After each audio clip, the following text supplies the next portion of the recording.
This is the Gutsy Health Podcast with Juanique and Tristin and Juanique.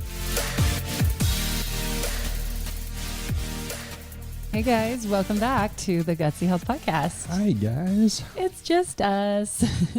Where have we been? It's been a while since it was just us. I know. We've been a little busy, so we're sorry. Sorry, not sorry. I mean, it's just life. So basically, we've had a ton of growth at the clinic, and that has required. We can't call it a clinic.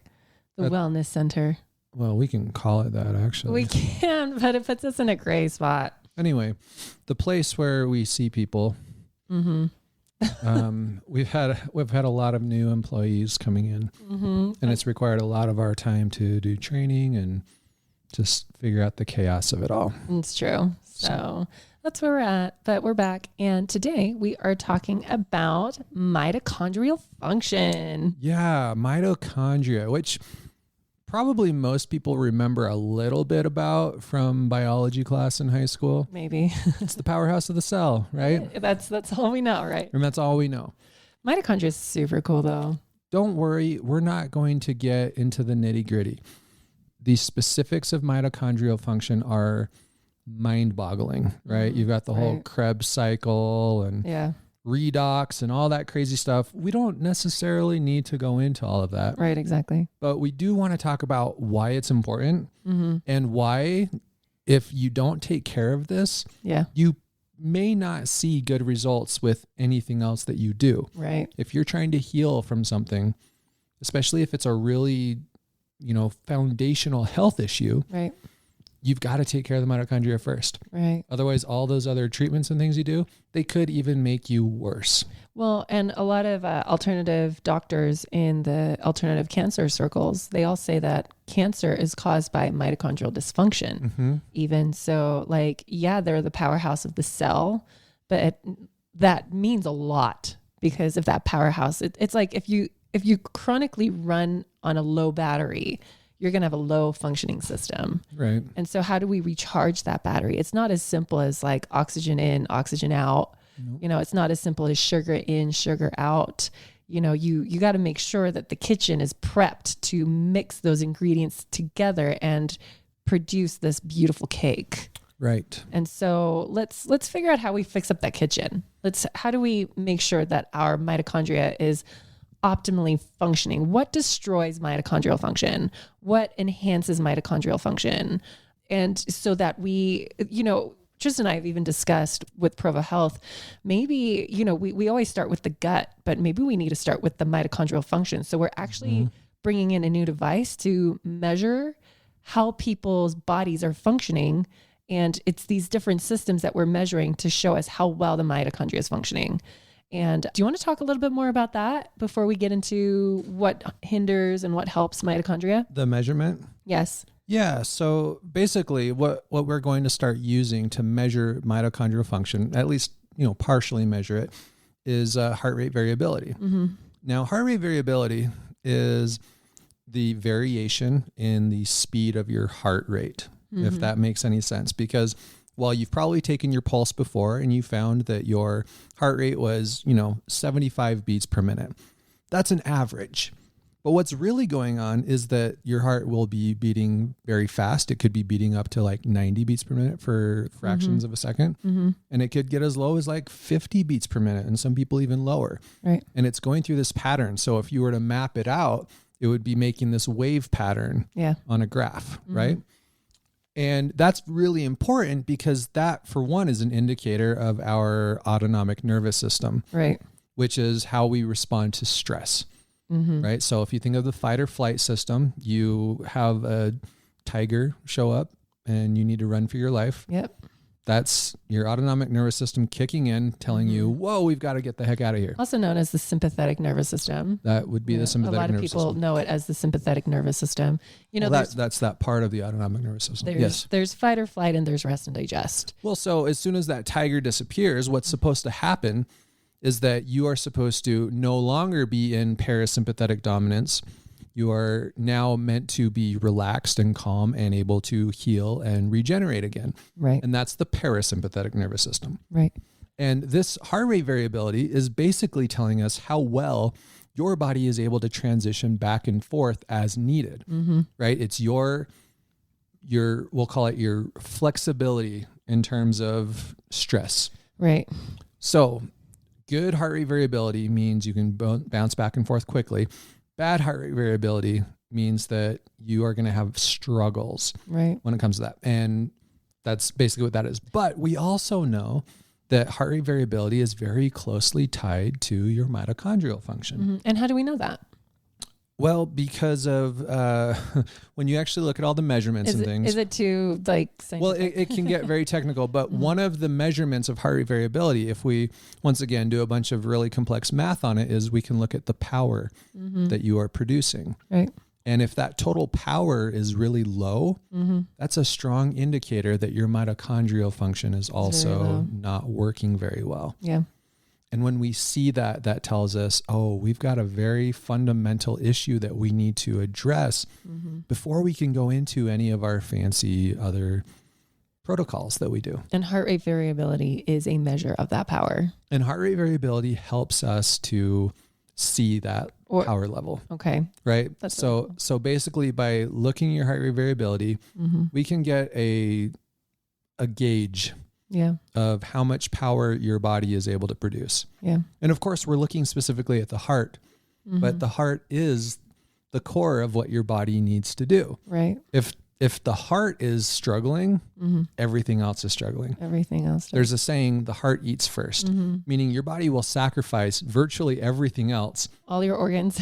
Before sex hormones, before it starts to deprive the muscles. heart of what it needs. So if the heart is showing issues, you better believe there's systemic stuff going on, right? Right. So is that a good enough explanation so, of, yeah. Okay. So we're going to start doing that type of measurement. And in our wellness center, that's what we're going to be doing to determine whether we need to start at a more fundamental level. And I can tell you right now, just based on the little bit of measurement that I've done, it's going to be common. I know. That's like the people that we have measured so far. We are a society that is chronically running at high stress. And we don't talk about this enough. Right. And it's literally killing us. It is. It is. It's making our cells so deprived of the natural energy that they need that they cannot prevent disease. Right. They cannot function properly. What's really interesting was with our Zoom call with the premium Gutsy Health members, we had Aubrey Taylor on, and she was talking about, tapping into the subconscious to reprogram your body for health and healing, because you can check off your list, right? Absolutely. Eat well, do all the things. Take all the supplements, and you still don't feel well. Yeah. There's a very real mental, emotional component that triggers that parasympathetic and that sympathetic nervous system, right? And it's the reprogramming of that. And I told the members that night, I said, how many people know of someone, or are you that someone that goes to the gym for 2 hours a day? How many people listening here are just hitting the gym 2 hours a day, like 7 days a week, and they're thinking this is what is going to make me healthy. Yeah. And then they're sicker, their hormones get worse, they keep gaining weight. And I said, what if we took that 120 minutes and we divided into 40 minutes, and you worked out hard for 40 minutes, and you prepped food for 40 minutes, and you worked on mental health and well-being and subconscious retraining for 40 minutes. Your outcome to healing will be exponential versus trying to hit the gym for 2 hours. Exponential, because you are taking a holistic approach and you're working on the emotional part, the physical part, the chemical part, because we aren't just calories in, calories out, right? We aren't just beings of happy thoughts or unhappy thoughts. We aren't just chemical beings that, food in, food out. It's everything works synergistically. And measuring this mitochondrial function, what has been really eye-opening for me is that we are not working on our mental game. We're not working on our emotional game. Right. We're not working on our spiritual game, right? Like we got to prioritize it the same way we prioritize hitting the gym, the same way we prioritize prepping food in the kitchen. So to kind of put this into context, because we talk about this on almost every single episode we do, we need to get back to what our species evolved to do. And the further we get away from what our ancestors did and the environment they lived in, the sicker we get. Right. This is why all of our medical and scientific advancements are not leading to higher quality of life or higher quantity of life. Yep. I mean, we can say that we've got great quality of life because we've got Netflix on tap all the time. But we have smartphones and AirPods. But as a species, I think it's fair to say that we are more depressed and more anxious than we have ever been, in spite of all of the conveniences and comforts that we have. Yeah. Right? And we know that we're sicker than we've ever been. Yep. We may not be dying of viruses nearly as much as we used to, although this year maybe that's not even true. But chronic disease is rampant in a way that it never has been before. And all of this is because we have strayed from the light, right? Which is what we evolved to do on a daily basis. So what I mean by that is, how many of you in the last week have spent more than 1 hour in nature? I haven't even done that. Yeah. I haven't either, because the air quality has been so bad that I don't even want to go outside. Actually, I did spend an hour outside with the kids playing in the park. Great. So 1 hour in the last week. Yep. And I'm guessing that that's pretty common. In fact, for some of you, there is no nature. There's maybe a park somewhere in the city. But the fact is that we are very deeply connected. And I'm not just speaking in a spiritual sense. Our health is dependent on our ability to connect with nature. Yep. And because we've lost that, it actually has a direct effect on our mitochondrial function. It does. It really does. In fact, one of the things that may just blow your mind about how you can improve your mitochondrial function is watching the sunrise. Okay, I do terrible at this. In fact, we live on the side of a mountain in a canyon. We can't watch a sunrise. By the time we see the sun, it's like midday. But the fact is that just the process of seeing the sunrise has a physiological effect in our bodies, because it helps to stimulate, in a roundabout way, it helps to stimulate the production of melatonin. What does melatonin do? Do you know? I do. What? It helps people. It's very anti-inflammatory. It helps stimulate the immune system. It helps with brain function, sleep, neurological regulation. Yeah. And don't just gloss over sleep. It is incredibly important to getting good quality sleep. And if we don't get good quality sleep, we do not heal and regenerate. Right. In fact, what have we started doing? We have started creating fake lighting, right? And we look at fake lighting all day long. Right. You know, it's synthetic. I mean, we talk about synthetic vitamins, we talk about synthetic food, we talk about synthetic whatevers, right? Like synthetic sunlight, it stimulates our brains differently. You know, so looking at natural sunlight, that stimulates, you know, your pituitary, isn't it? It's a pituitary response, which creates a chemical response throughout your body. Right. Do you know the specific mechanism as to why watching the sunrise is so beneficial to our mitochondria? So it's one of the aspects of it is it's the color of the light. Sunrise light is almost exclusively red light, whereas artificial lighting that we keep in the house is almost exclusively blue light. Yep. Now, blue light suppresses melatonin production. Red light, it doesn't necessarily stimulate it, but it primes it, right? It primes the pituitary, the pineal gland, to start producing melatonin. But we need the right wavelengths of light at the right time of day in order for this process to happen properly. And how did that pattern develop? Through evolution. Yeah. Right? We evolved watching the sunrise. We evolved with nature. We're just patterns of nature. If you think of nature, you can figure out exactly when your body needs what kinds of light. At first thing in the morning and last thing at night, it needs red light. In the middle of the day, it can handle some blue light. Yeah. But we are doing kind of the opposite of that. We're doing middle of the daylight all day long. We're doing blue light all day long. And our kids are more stressed and anxious than they have ever been in the history of ever. Right. So this goes way beyond circadian rhythms, right? This isn't just that it's throwing off our body's ability to know when it's supposed to sleep. It's throwing off mitochondrial function. It's throwing off our mitochondrial function. It's throwing off melatonin production, which, as Juanique mentioned, affects so many things. Your ability to fight off cancer depends in large part on your melatonin production. One of the big theories about why children do so much better with COVID is that they have higher levels of melatonin in their system. All right. So this is huge. It's huge. And we are neglecting it 1000% as a society. Right. So, and just to let you guys know, like, we're not experts at this either. Oh no. Right? Like we're still trying to balance our lives. So no judgment, but becoming aware and then maybe trying to pattern your life after, like maybe instilling early morning rituals into your lifestyles can be really, really helpful. Yep. Okay.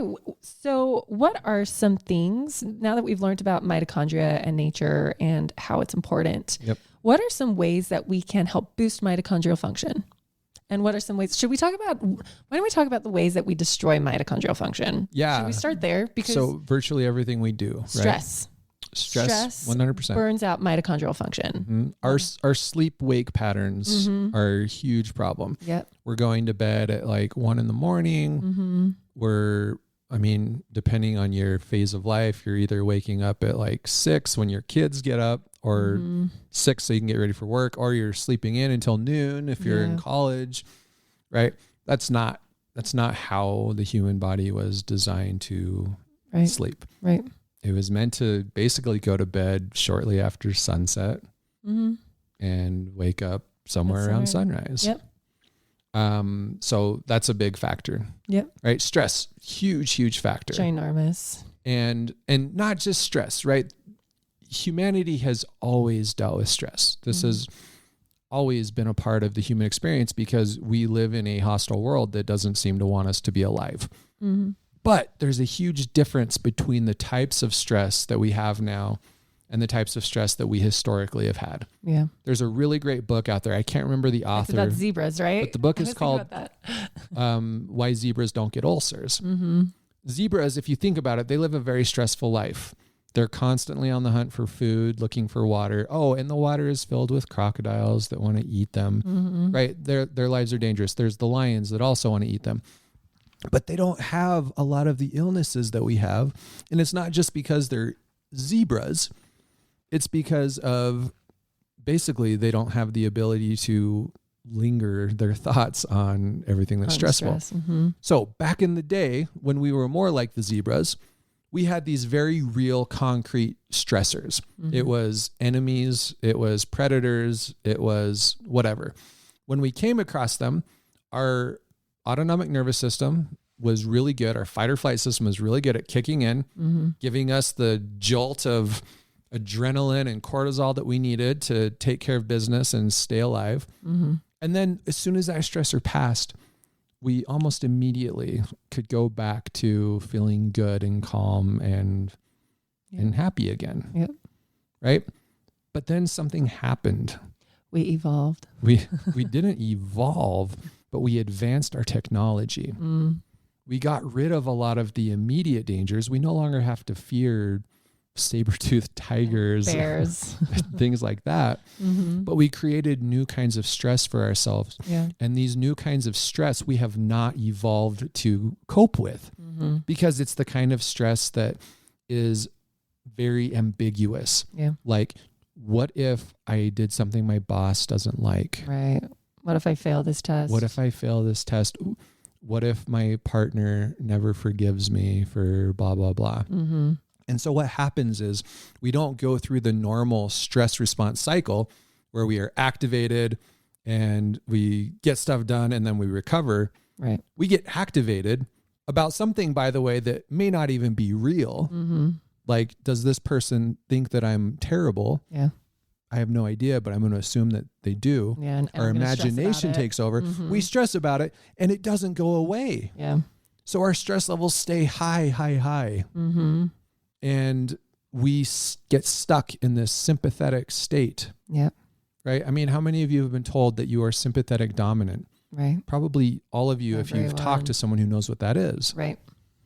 And that is. Do you want to tell people what sympathetic dominant is, though? Because well, it's when you're stuck in the fight or flight, right? Yep. So sympathetic is fight or flight. Parasympathetic is rest and how many people have adrenal fatigue? That's because you've been sympathetic dominant for years. So basically, you've been stuck in that state for so long that your body is now unable to keep up. Yep. Your body has basically said, we are out of fuel. Because we can't keep doing this. Exactly. Because your adrenals, that stress response, you're supposed to sprint and then stop. Right. But what we've been doing is we've been sprinting, and then that sprint turns into a mile, and then that mile turns into a half marathon, and then that turns into a marathon. And now we've been running a marathon for years and years and years. Yep. And the body's not supposed to run marathons for years and years and years. Right. It's supposed to do sprints every now and then. Yeah. And we are constantly just running. And the body burns out. Right. Except that your mind doesn't, which puts you in this hell where you are physically burned out, but you are emotionally still wired. And that's where that term comes from. Tired but wired. Tired and wired. Yep. It's an awful, awful place to be because your brain is basically forcing you to keep going. Yeah. And it's the only thing keeping you from collapsing into total exhaustion. And then that in turn, let's bring it back to mitochondria, just burns out your powerhouses. Right. That mitochondria in your cells. Now keep in mind, we have mitochondria in virtually every cell in our body, except our red blood cells. And if they're not doing their jobs, the cells aren't doing their jobs. Can we talk, because we spoke about evolution, I want to talk about the evolution of the mitochondria for a second. Sure. It's theorized by scientists that the mitochondria was the first part of the cell to ever be, actually, because it morphed from bacteria.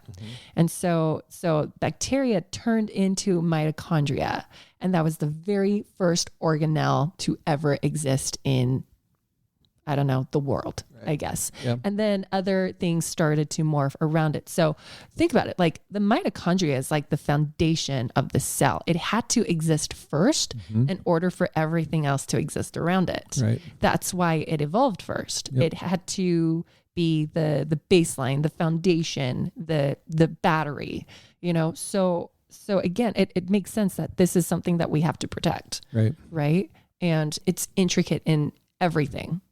So what are some other fun things to learn about mitochondria? Well, we were talking about things that go wrong, right? Yes. So stress, sleeplessness, right? Oh, and we didn't even talk about melatonin, by the way, very important for apoptosis and phagocytosis. Okay, so apoptosis is cell death. It's cells dying. Programmed intentional cell death. Yes, because a forever cell is a cancer cell. Exactly. So we want cells to die. We want them to live, do their job, and then be done. And then you poop them out or you recycle their materials. You got it. So apoptosis and phagocytosis. So for them to be chewed up by other cells. Right. So it's kind of like recycling of parts, right? Yeah. So once again, sleep, so important. And if you're not doing it, you are not going to be mitochondrially healthy. Is that a term? I don't know. It is now. Okay. Let's talk about food and how that plays into it. Please, let's do that. Processed food, y'all. There are so many different ways that this messes with you. And you already know this because we talk about it all the time. But a big one is that processed food will throw your body into a highly acidic state. And in a highly acidic state, your cells are going to struggle to function properly, right? Or they just require more resources to function properly. Well, look at it this way. One of the really important functions of cells is that they need to communicate with each other. And in order for them to communicate, they need positive and negative ions available to them. Yep. Right. And one way to look at acidity and alkalinity is that it's a measure of the balance between those negative and positive ions. So when you are in an acidic state, because you're eating primarily processed foods, that means that you are so acidic, you have way too many of those positive ions. And that means your cells can't communicate properly. They don't have enough balance between the positive and negative to get their messages to each other. And if they can't communicate, they can't function. Exactly. Right? So processed food will just destroy you that way. Well, and if they're not communicating, that everything's sluggish. How many people feel sluggish after eating? Right. How many people need to take a nap after eating?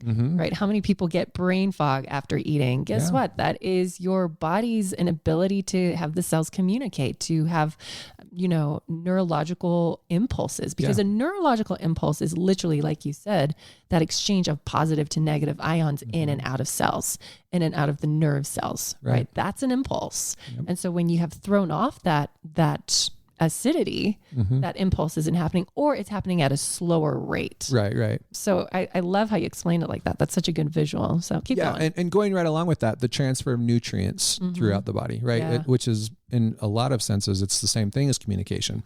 Can't happen properly in a highly acidic state. Right. Which is not to say that you need to become super alkaline, because that has its own problems. Right. You need balance. Yep. But whole foods, a whole food diet that consists of a broad variety of food sources, both animal and plant, will ensure that you stay in that balanced state. Exactly. Now, another way that your diet can really mess with your mitochondrial function is the omega ratios, right? So ideally, we should have a fairly even balance of omega-6s to omega-3s. So omega-6s tend to come from things like grains. They're super high in a lot of processed oils, right? Processed foods in general are just super high in omega-6s. Right. Whereas omega-3s, you tend to get those from healthy fats, especially from like fish.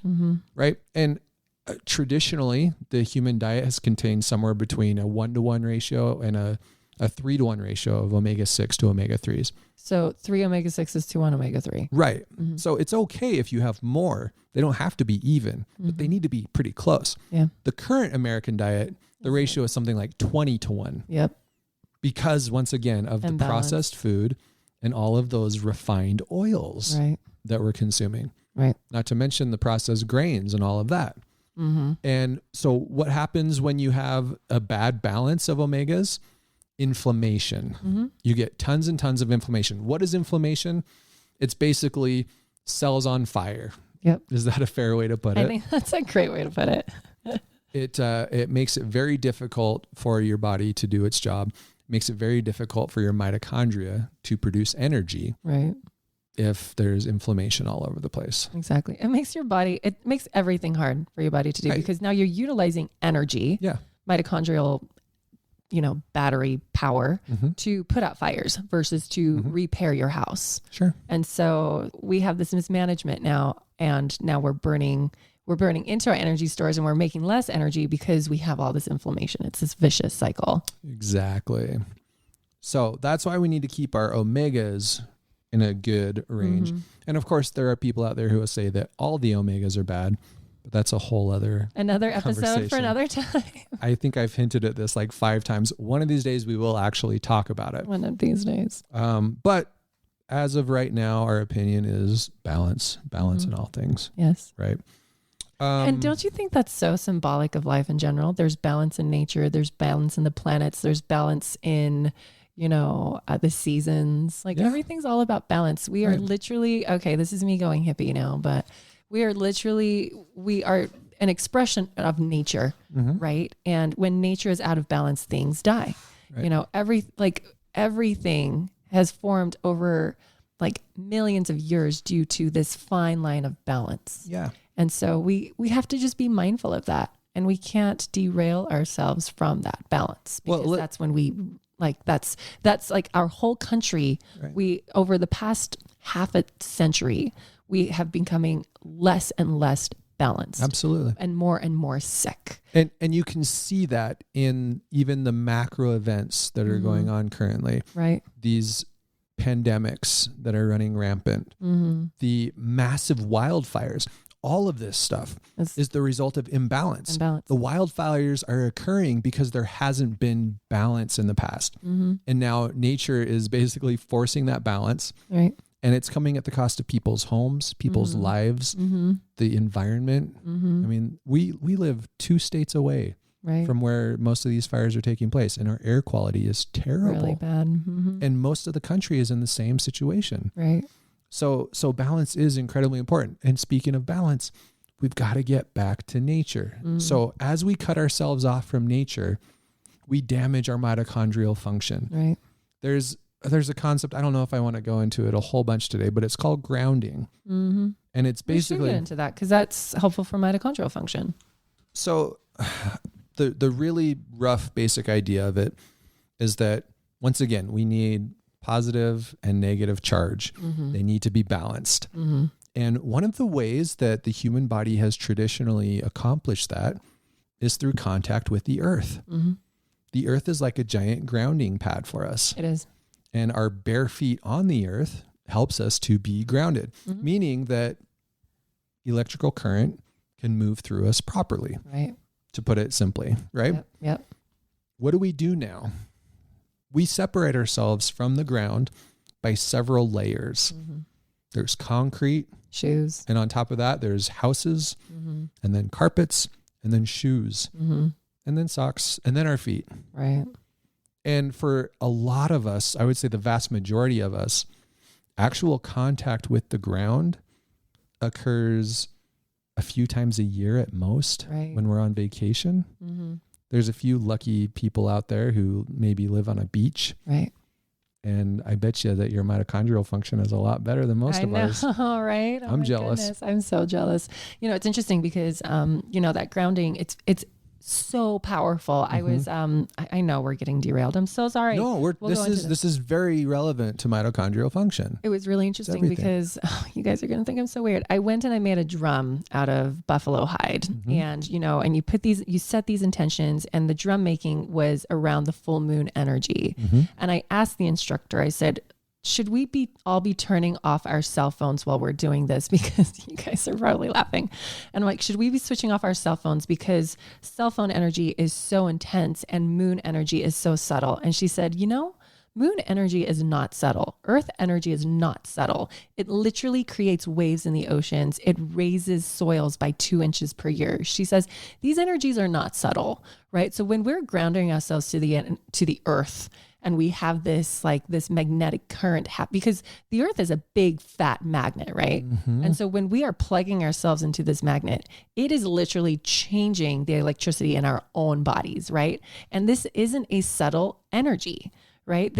Everything is moving on orbit. Like everything is moving because of these pulls and these pushes of energy and of magnetism. And so never underestimate the importance of grounding. It's not a subtle therapy. And that's all I wanted to say. Yeah. There's another really great benefit to being out in nature, and that is that you are getting the right wavelengths of light into your eyes throughout the day. Well, and into your cells too, because every cell has a, it has a way of absorbing photosynthesis or photo light, or anyway, every single cell has an ability to absorb light. Right. They have photoreceptors. That's the word. Thank you. Yeah, photoreceptors. Why didn't you correct me while I was struggling there? I wanted you to get there on your own. I didn't. And of course, one of the benefits of that, one of the many, is the production of vitamin D, natural vitamin D, not cholecalciferol, the synthetic one. Right. Right. And vitamin D, we all know, and we are learning more and more every day, that it is vital to avoiding illness. Yeah. If your vitamin D drops, your risk of death from virtually every single cause goes up dramatically. Yep. Now, there's a lot of debate out there on what the ideal vitamin D levels are. We've talked a little bit about it. Some people say 70 to 90. We actually have had a guest recently who said that number. Some people say 35 to 50 is better. But what we do know is that we probably don't want it to be any lower than 35. Yeah. And if you are outside getting sunlight, especially if you're not too far north, you're going to be fine there. Right. But also those wavelengths that get to your light, once again, very important for melatonin production. Right. Melatonin is incredibly important for mitochondrial function. Yeah. So basically, when it comes down to it, everything unnatural that we do damages our mitochondrial function. Yeah. The more time we spend indoors, the more time we spend eating processed food, the more time we spend breaking our natural circadian rhythms and sleeping when we're not supposed to, waking when we're not supposed to, the worse our mitochondrial function is going to be. Yeah. And the worse our odds of recovering from the illnesses that plague us. Right. So in order for us to get back to health, we need to start at the basics. Right. If we don't do this, then we're virtually doing the same thing that conventional medicine is guilty of all the time, which is we're chasing symptoms. We're chasing numbers on a paper rather than addressing the fundamental foundational issues that are driving the disease in the first place. Right. So we've got to get back to the basics. Mm-hmm. So let's talk about what those are. You can probably guess most of them just based on what we've already talked about. Stress management, nutrition. Now, stress management. There's other things too. We're gonna bring Aubrey on soon, right? Aubrey Taylor. Yes. And we're gonna talk about some things that can really change your mental game when it comes to stress. So Aubrey, if you're listening, we're bringing a podcast. We've just committed you. You can't get out of it now. But that's going to be a huge one. And there's so much that goes into that. That's a whole series of podcasts that we could do. But the important thing is that you can't ignore it. You cannot get through life running on a combination of caffeine and alcohol to cope. Right. You will not last long. You know that. But that's what we're doing essentially, right? We're artificially stimulating ourselves so we can get going every morning. And then we're artificially sedating ourselves so that we can relax every night. Right. And by the way, Netflix, it's not helping you. Yeah. It's not, it might be nice. It's a good distraction, but it is not the same thing as rest. Yeah, exactly. Right. That's a side note, but there's the stress piece of it. What else? Nature. You've got to get out to nature. Even if that just means going to the local park, that's great. Walk barefoot on the grass at your park. Do it. Yep. It'll help you ground. It'll help you get some real light. It'll help you just disconnect from all of the stressors of busy city life. But do it with your phone off. Don't do it with your phone on or switch, like put it on airplane mode. Right. Like really, really, really. I mean, and hopefully by now you already know that the light from your phones is blue light, right? The light from your screens is blue light. I'm even talking like pounding yourself with EMF while you're trying to ground yourself in the earth, Well, that too. Yeah, that's yes, what I'm talking about. That's going to potentially have an interference there as well. And then there's just the mental aspect of it. If your phone is vibrating in your pocket every 10 seconds, your brain is constantly going back there. Even if you don't check it, exactly. You're thinking, what was that? Was that important? Maybe I need to check that. Right. And you know, if you're listening to this, you know that your instinct is, I've got to check this. Turn your notifications You have off, a guys. compulsion, right? When I went and did my retreat in Hawaii back in August, 2 weeks without a phone. The first 2 days were so hard. They were so hard because I had this constant compulsion to be checking the phone. It was like this really weird form of boredom. Yeah. Even though like none of us are really like, oh, my phone is so entertaining and I love it and everything. Like we all complain that we're on our phones too much and social media sucks, but we are addicted to it. We are. And I'm getting way off track again. But basically, yes, put your phone on airplane mode. Put it on airplane mode. Yeah.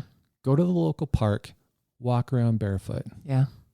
Right. If you have to borrow a friend's dog so that you don't feel like a creeper just walking around the park, I don't know. Yeah. Now, if you have the opportunity to go into even realer nature, like you've got mountains nearby or a beach nearby, even better. Right. Take advantage of it every day if you can. Because honestly, that could be more healing than virtually anything else you do. Can we talk about one of my most favorite therapies ever that helps with mitochondrial function? Yes. Ozone. Oh my gosh. Okay. So next week we're going to have Dr. Minkoff. Is this going live before his? Yeah. This one will go live before his, but we talk about ozone therapy with him, and he talks about mitochondrial function and how, he talks about how it helps like enhance mitochondrial function. You guys, ozone and mitochondria are like the perfect match made in heaven.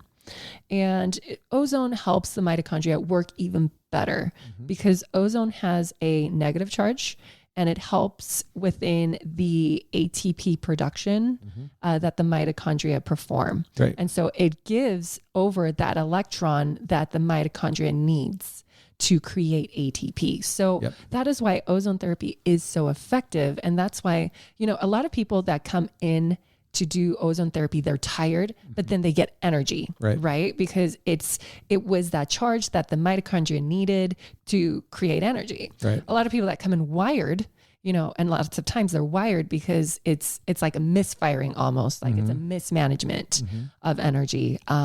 They will come out of the ozone sauna and they are nice and relaxed. I always know when I'm highly anxious and I can't sleep for nights, like it's several nights in a row where I just can't sleep. It just takes 1 or 2 sessions in the Hocket and I'm like sleeping like a baby back again. to normal. Yeah. Because it brings everything back to homeostasis and it gives the body and the mitochondria the energy and that negative electron needed in order for all of these cells and the mitochondria to do their processes.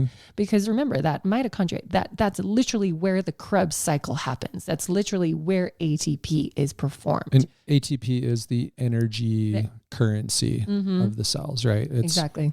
It's how they perform everything they do. Exactly. Now, what's really cool about ozone is that it is actually it's a technology advancement, right? There wasn't like some big source of ozone that people could tap into before science. Right. So, I mean, there was ozone from electricity, like from storms. Right. But that was being in nature. That was grounding naturally. Right. Right. And there's the ozone layer. So I want you to think of ozone therapy, whether that's through a Hocket ozone sauna or injections or even, like IVs. It's not a cure, obviously. Yeah. It's not going to fix the underlying issues, but it is a very important tool to get you to wellness faster. Right. In combination with everything else. Yes. Okay. So if you're eating like crap, but you're trying to do ozone and you're like, it's not working. Well, it's because they're like canceling out each other. Right. I mean, if you have a really high toxic burden in your body, tons of heavy metals, bacteria, viral, whatever stuff going on, even the ozone treatments, they're going to be very helpful, but they're not going to be able to get to the really fundamental work of addressing the mitochondrial function. Right. If all that ozone is being depleted, trying to kill off these pathogens and neutralizing all of these toxins. Exactly. Right. Right. Dr. Minkoff, he explained how ozone works with heavy metals, and it's really interesting. But basically, ozone is a negative charged ion, and heavy metals have a positive charge. And so when they come together and they react together, and now we are able to expel this. Yeah. It neutralizes it, and then we expel it. Which, by the way, is kind of like alkalizing the body. Exactly. Which is pretty cool, right? Exactly. All right. So what else is helpful? Watch the sunrise, especially if you have access to seeing the sunrise. Do it. Yeah. Don't do it through a window. It doesn't work. Windows block out really important frequencies of light. Don't do it with glasses on. Don't do it with contacts in. Take it all out and your bare eyes watching the sunrise. Right. In fact, while you're out there, meditate. Yeah. And watch the sunrise. 2 for 1. Yeah. Right. Do it barefoot. 3 for 1. Holy cow. Yeah. So many benefits that can come. 20 minutes. Exactly. Right. Just give yourself 20 minutes. Exactly. Let's see what else. Okay. Your food. Eat real food. Yeah. I don't even know what else to say about that. My opinion is that seafood is really great in this sense. Preferably wild caught, probably salmon because it has a lower metal burden, right? Yeah. But that DHA in there, the good omega-3s are going to be extremely beneficial. Yeah. Lots of vegetables, y'all. Yeah. Right. Basically eat a paleo diet. Yep. Let's see what else. Okay. Other things that are maybe not natural, but can help us to address that. Red light therapy. Yes. Saunas? So saunas, absolutely. Infrared. Yes. But the red light in particular, once again, it addresses those frequencies. Yeah. Now on the flip side of that, you've got to avoid blue light, especially at night, right? The only blue light ideally that you should be getting is what you get when you're outside at midday from the sun. And how many people are working late Everybody. at night? Underneath Everyone. fluorescent lights. Yeah, not helpful. Yep. Right. Now, honestly, I think people should take it even further and get themselves some blue light blocking glasses to wear as soon as the sun sets. Right. Right. In fact, some people will take it as far, I don't know if I'm there yet, but some people will say if you are going to watch TV, you should be wearing long sleeves. Interesting. And covering as much of your skin as you can, because like Juanique said earlier, your skin has photoreceptors. Yep. Which means that blue light can affect you even if you're wearing blue light blocking glasses, if you've got a bunch of skin exposed to it. That makes a ton of sense. Yeah. Interesting, right? And again, I don't think that that's going to be like the one thing that makes the biggest difference in the world, but it's a simple thing to address. Right. So you might as well do it. Yeah. Right. Yep. I don't know. What else would go in there? Exercise? Well, I mean, definitely, but you don't want to push it too hard. Exactly. Once again, if you've got mitochondrial dysfunction and you're going to like Orange Theory and cranking out tons and tons of, you know, whatever treadmill laps, rowing, that might be too much. You might cause yourself problems. However, the right amount of exercising without stressing your body actually helps your cells create even more mitochondria. Yep. So it's like having more batteries or more backup batteries. Right. So healthy exercising equals more mitochondrial function. The key is being honest with yourself. Especially the guys out there, you're going to want to push yourself really hard to prove that you're a real man or whatever it is. That's not necessarily in your best interest. For some people, just doing super slow weightlifting is the best thing for them. Now, a lot of people think, you know, the more I exercise, the more weight I'm going to lose. But actually, 75% of weight loss is actually nutrition and 25% is exercise.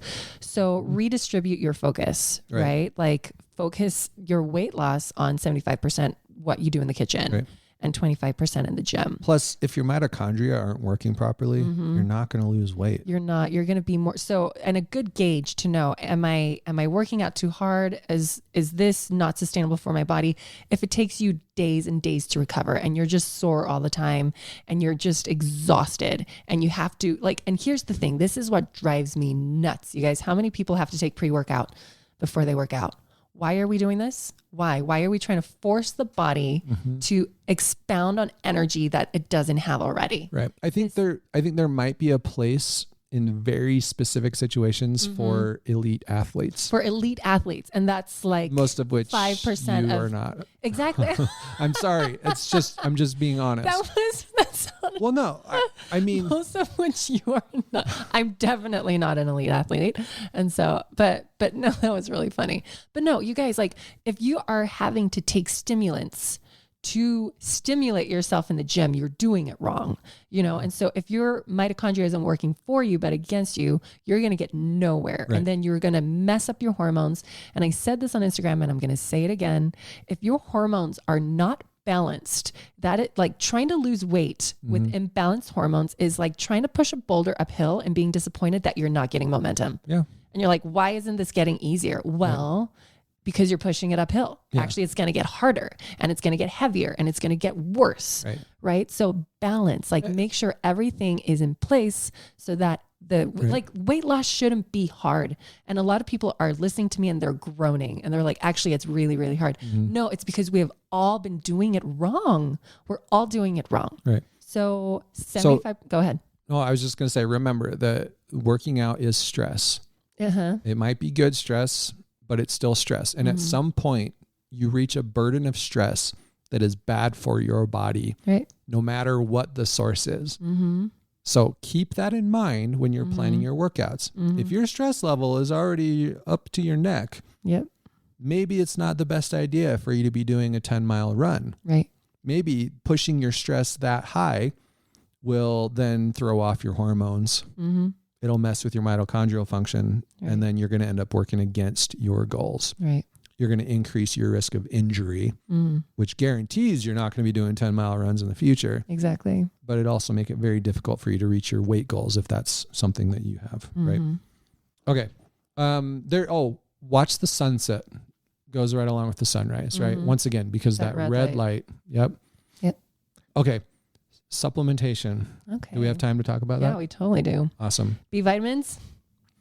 Well, definitely. Yes. But there are some that are even more important than others. Yes. One vitamin that has been shown to potentially have the biggest effect on mitochondrial function is thiamine, B1. Thiamine's awesome. However, there are some people who cannot tolerate high doses of thiamine. And why is that? Well, there's a lot of stuff that can go into it. But sometimes it's because they don't have enough selenium. Mm-hmm. So you might need to do selenium in addition to your thiamine. And thiamine is a B vitamin too that we burn through rapidly if we're eating too many carbs or if we're drinking too much alcohol. Mm-hmm. And so we become really depleted in thiamine when we're just, and how many Americans are eating tons and tons of carbs? Everyone. Oh, and if you stress a lot too. And if you stress a lot too. So if you're stressing, if you're eating a ton of carbs, and if you're drinking alcohol, you are going to burn through your thiamine like no other, right? So make sure one, you're getting selenium and you're undoing all of those three things that I just said. Yep. Yeah. So you might also need more niacin, which is another B vitamin, B3. Niacin helps to increase NADH levels, which starts getting into the Krebs cycle and all that. So we don't need to go there. But what I'm trying to say is it's not always enough to just take one B vitamin. Exactly. A lot of times you need the full complex. Riboflavin, also extremely important. That's B2. Yeah. And then that's not even taking into account all the other stuff that happens. All you MTHFR mutants out there. Mutants. Well, I mean, that's what it is, right? Yeah. It's a mutation. B12, B9, B6. Yeah. Riboflavin, again, they all become very important. Can I say something about B12 really fast? Because I keep seeing this with my clients is everyone's taking a B12 supplement. Now, do we recognize that taking too much B12 can sometimes hide a folate deficiency? And we do not want that. All right. So if you are mega dosing on B12, please make sure you're taking folate as well. Yeah, I'm not. Because they work synergistically together. So I'm personally not into that. I hate seeing that someone's taking just one vitamin. Just B12. I know. So maybe because just B12 never, it doesn't work on its own. It almost always has folate with it. It has to. So why wouldn't you be doing folate too? There's someone out there that's selling a B12 and everyone's buying it. Oh no, I mean there's tons of B12 supplements out there. Yeah. But so my question is always why, especially if you haven't been doing a bunch of testing. If you have been doing a bunch of testing, let's say your MMA levels are very low. Fine, maybe a B12 supplement if everything else was perfect. MMA is. Well, it's just an indicator that more directly points to B12. You can test B12 directly, but it doesn't tell you a whole lot because even if your levels look good, you may not be absorbing it. Right. MMA, I don't want to try to tell you what it is because I can't remember it. But this blood marker is a much more accurate marker for whether your body is actually utilizing B12 and whether you actually need more B12 or not. So if that's the only thing that's off, everything else is perfect, fine, do a B12 supplement. 99 times out of 100, it's not just B12 though, right? So get all the Bs. But in some cases, when mitochondrial function is particularly problematic, thiamine is really the key. Yeah. And then it's just a matter of providing all the other cofactors that help your body properly use thiamine. Right. What else did I forget there?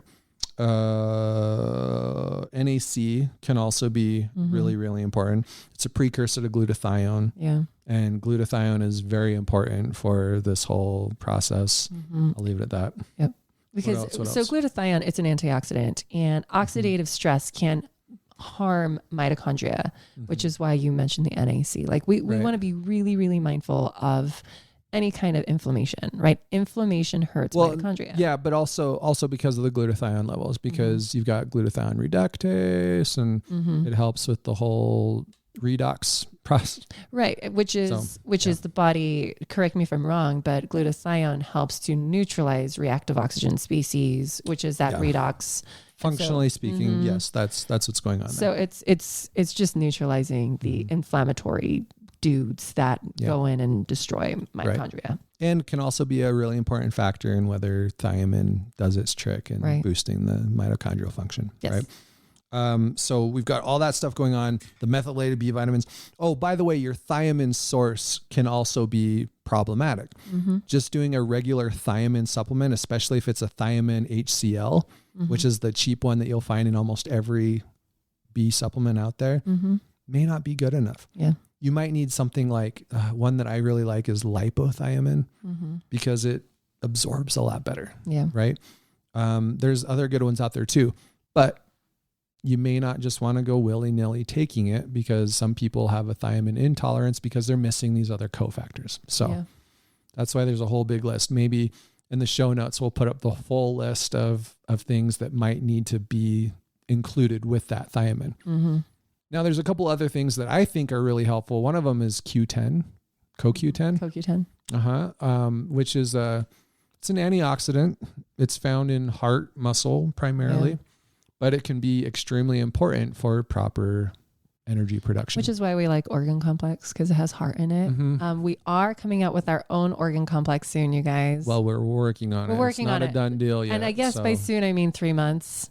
Like to me, soon is like anything in less than 12 months. So we're still in the investigation phase. So it's not a guarantee at this point, but we are pursuing it.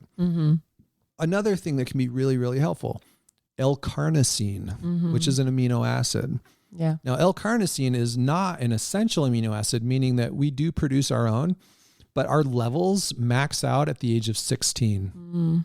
By the age of 40, they're at half their peak. That's nice. And they just keep on declining from there. Yeah. So supplement with L-carnosine or eat it. And carnosine, eat it, but you're going to need to eat a lot of it. Carnosine is one that there's just lots of great research out there showing that it directly helps with mitochondrial function and heart rate variability. Can make a huge difference. Yeah. It also needs some cofactors though, like L-carnitine. And I think methionine is in there. So there's those MTHFR things as well. Yeah. But the product in particular I really like is Carnosine Extra from Mitochondrial Rescue, because it is incredibly potent. And here's the cool thing about L-carnosine, super safe. Yeah. Like you're not going to have overdose issues with it. Right. So you can do these really high doses of it, kickstart your mitochondrial function and get yourself feeling better way faster. Yeah. So I think that covers all the supplements that I like for it. That's awesome. Obviously, individuals are going to vary in what they actually need. But when it comes down to it, start with the lifestyle factors. You cannot make up for those with the supplements. Right. Exactly. Especially that stress reduction piece. Everything kind of comes down to that in the end. Exactly. So take care of your lifestyle. Throw in the supplements to get yourself there faster. Right.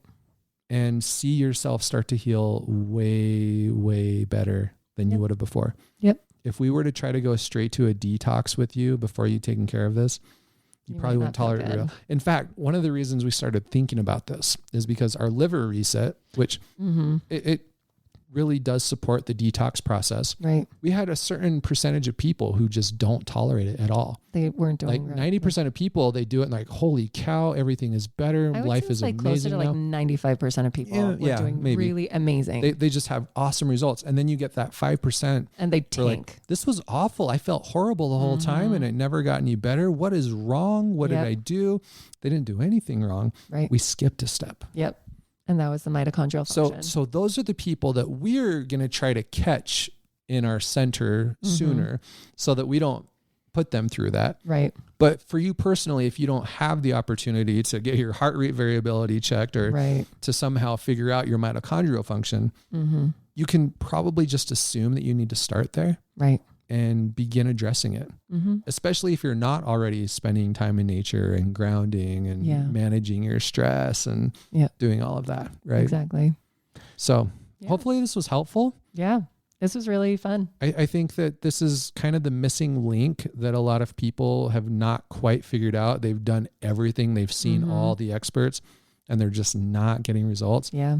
I think this could be it. It is. And, like we said, we're going to incorporate it into Provo Health with our clients. But I am also really excited because Tristin and Aubrey are going to develop, and I'm going to have Aubrey help develop classes for the Gutsy Health membership, the premium membership, that is going to be included in how to heal your body through your subconscious, because, mitochondrial function, having mental well-being, being in the right mindset for healing, like all of these little factors, these little cofactors, they're actually really important, right? Yeah, right. They're part of the baseline. They're part of, the root system of healing. And so if we can really nurture that root system through mitochondrial function, through happy thoughts, right. Retraining the subconscious, getting your absorption on point, your digestion on point, then I think people are going to start seeing such great results in their healing processes. Yeah, it's just such a way more comprehensive approach to healing. Because this is healing from the metaphysical level to the organelle level, to the cellular level, to the tissue level, to the organ level, it's multi-layered, and so keep that in mind as you listen to this podcast today. And hopefully you learned something new and something fun, and you're going to try and spend more time out in nature. And that's it. That's it, you guys. If you like the podcast, please leave a review, share it with your friends, share it with your non-friends. I'm just kidding. We're going to try to be more consistent going forward. No promises. You guys, life is just happening, and that's okay. I always say at Provo Health with our clients, I'm like, I don't expect perfection. And, and that goes for the podcast. It is not worth the stress of being like, oh no, it's 12 o'clock at night on Sunday and we haven't come out with a podcast yet. And so now we're saying, no, we just need to sleep. We did that for the first year. Yeah. And honestly, it was pretty rough. It was rough. And so now we're trying to take care of ourselves. Trying to address our own mitochondrial function. Exactly. So thanks, you guys. Thanks for listening. Thanks for sticking around. And I hope you enjoy the next few episodes that come out. They're going to be really fabulous. We love you. We will talk to you soon.